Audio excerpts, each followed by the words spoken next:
Honorable Speaker of Parliament, Honorable Prime Minister, Honorable Leader of Opposition, Honorable Cabinet Ministers and Assistant Ministers, Honorable Members of Parliament, ladies and gentlemen. Nisayanda Winaka. Honorable Speaker, I rise to deliver my statement on the Maritime Pine Project carried out by the Ministry of Forestry in collaboration with our partners, Fiji Pine Limited, Fiji Pine Trust, and the landowners. Honorable Speaker, our logging operation in the Maritime Islands is a vital project that contributes to our economy and supports our local communities.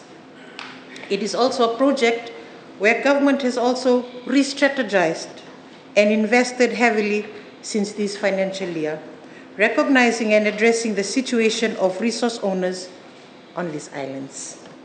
Honorable Speaker, the government introduced the Maritime Pine Package project with the aim of ensuring the sustainable use and management of maritime pine resources through investments in machines, skills training, and inventory of pine resources. The project was introduced to support maritime communities to use their mature pine plantation resources for the construction of their houses or needed renovations. Honorable Speaker, since logging contractors from the mainland found it unprofitable to barge logs or timber across to the mainland and sell them, the government stepped in to support by subsidizing part of the operations through the purchase of portable sawmill machines, for example. The main objective is to support the Maritime Islands pine schemes to be equipped with appropriate harvesting machines, tools, with the capacity to economically harvest, process, and market their matured pine trees. Honorable Speaker, the overall socio-economic impact of this project is to improve the livelihoods of maritime villages. Honorable Speaker, the work started in Vivian and in Ngau. Since then, the government has been injecting funding support into the harvesting and processing of maritime pine plantations as a capital project in the annual budget. Honorable Speaker, through the Maritime Pine Development Program, the Ministry has been able to support maritime islands to develop their pine industry as well as provide timber to the local communities.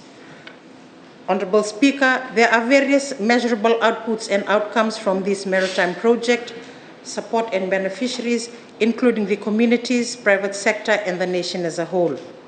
For our maritime communities, there are financial benefits. For example, in Muani, payment of $60 per ton of logs to landowners, resulting so far in a total payout of $0.8 million. This direct financial support will enhance the livelihoods of the local landowners and their families. Secondly, there are employment opportunities for communities. The project will create numerous job opportunities in logging, transportation, and port operations, leading to increased employment in the local communities. Honorable Speaker, thirdly, infrastructure development, the construction and upgrading of port facilities, guided by the Fiji Roads Authority, will improve local infrastructure, providing long-term benefits to the communities. Honorable Speaker, the private sector will also benefit. Firstly, through economic activity. The release of 647,000 to Tropic Woods Industries will stimulate economic activity within the private sector through barge subsidy. Secondly, business opportunities. The logistics and transportation sectors will benefit from the movement of 6 barge loads, each carrying 2,000 tons of logs, creating new business opportunities and partnerships. Thirdly, Honorable Speaker, sustainable practices. By adhering to sustainable logging practices, the private sector can demonstrate its commitment to environmental stewardship, corporate responsibility, enhancing its reputation, and ensuring long-term viability. And for the nation as a whole, Honorable Speaker, there are also significant benefits. Firstly, expected economic growth. The overall economic contribution of this logging operation, including job creation and business opportunities, will support national economic growth. Sustainable development, the project aligns with our national goals of promoting sustainable practices, ensuring that our natural resources are managed responsibly for future generations. Finally, on enhanced agriculture, the improvements in port facilities and related infrastructure will have lasting positive impacts on national logistics and trade capabilities. Honorable Speaker, for example, the project has been able to provide timber to build more than 50 housing structures. These have a total estimated value of more than $400,000. Harvesting has proven extremely fruitful. Over the life of the project, we have seen harvesting in the village of Waingori in Oneata with a total log volume of 160 meters cubed, sawn timber of 92 meters cubed, and 19 housing structures built. Tumbo and Levuka villages in Lakemba of 70.601 meter cubed log volume, sawn timber at 40.591 meter cubed, and 8 housing structures built. Nassau and Korotolu villages on Mother Island, a total of 129.979 meter cubed sawn timber, 73.919 meter cubed, and a total of 15 housing structures built. Village of Mataso in Kandavu with a total of 450 meters cubed of log volume, sawn timber of 256 meters cubed, and a total of 15 housing structures built. Honorable Speaker, we have also seen the development of vital infrastructure, for example, the construction and inauguration of a jetty in Mwani Kandavu to enable the export of logs. The first logging barge departed in June this year. The Narodake Pine Scheme in Ngau has also been assisted through Forestry's Pine Development Capital Project in processing pine posts. The ministry has committed a total of $25,000 and produced a volume of 79 cubic meters worth of $59,724 from these sales. Honorable Speaker, with these funds, the Narodake Pine Scheme was able to purchase a 3-ton canopy truck.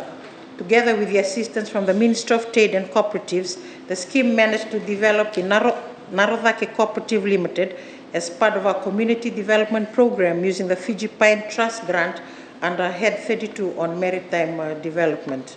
Honorable Speaker, Moala and Lakemba has also been assisted through the Housing Rehabilitation Program. 15 houses in Moala and 11 houses in Lakemba have been provided for, with a total value of more than $150,000. Honorable Speaker, in the coming financial year, the Ministry will continue to expand maritime pine projects to ensure the socio-economic benefits of the forestry sector, including rehabilitation, rebuilding, and economic development, are extended to our maritime communities. This year, we have a number of planned activities to further this objective. We will continue to support logistics for commercial pine development, which includes the port construction at Waniambia, Lakemba, and Solontamu Kandavu. We will conduct sustainable forest management for villages in Kandavu, Lakemba, and Ngau. Rehabilitation integrated restocking program with the Ministry of Agriculture and Ministry of Forest Research and Development for Mwani, including planting short-term agricultural produce to combat food security, planting of grasses to prevent wash-off sediments, and the planting of fruit trees. Financial literacy training in collaboration with the Ministry of Cooperatives and other financial institutions. Secondly, Honorable Speaker, we also partake in the felling, sawmilling, timber treatment, and marketing of the Narodake Pine Scheme, Lakemba Pine Scheme, and the Kandavu Pine Scheme. The support will include the purchase of equipment to assist in the felling of logs, processing of the logs, ensuring consistent management of machines, treatment of the logs, as well as marketing the finished timber product. Honorable Speaker, we will continue to support the Maritime Islands Pine Scheme using our commercial maritime pine subsidy in barge and boat fare to ensure the commercial viability of these projects. Honorable Speaker, the collaboration and support we receive from the Fiji Pine Limited and Fiji Pine Trust is invaluable to the success of the project. We thank them for their invaluable contributions to our maritime communities. Honorable Speaker, the Ministry will continue to work closely with Fiji Pine Trust. This year, the total budget allocated for Fiji Pine Trust under the capital grant is $1.7 million. In addition to working with Fiji Pine Trust in developing a 20-year forest management plan with harvesting schedules for all pine schemes in the Maritime Islands, we will work with the Fiji Pine Trust on the activities mentioned above, including the development and construction of the jetties, civiculture, including the establishment of a pine nursery in Kandavu, training, awareness, and business support for pine scheme workers. And it is through Fuji Pine Limited subsidiary Tropic Wood Industries that the logs are processed through Fuji's largest sawmill, producing both wood chip mill for export and being an independent power producer, exporting excess power to the national grid. Honorable Speaker, I thank you for the opportunity to speak. Naksaka.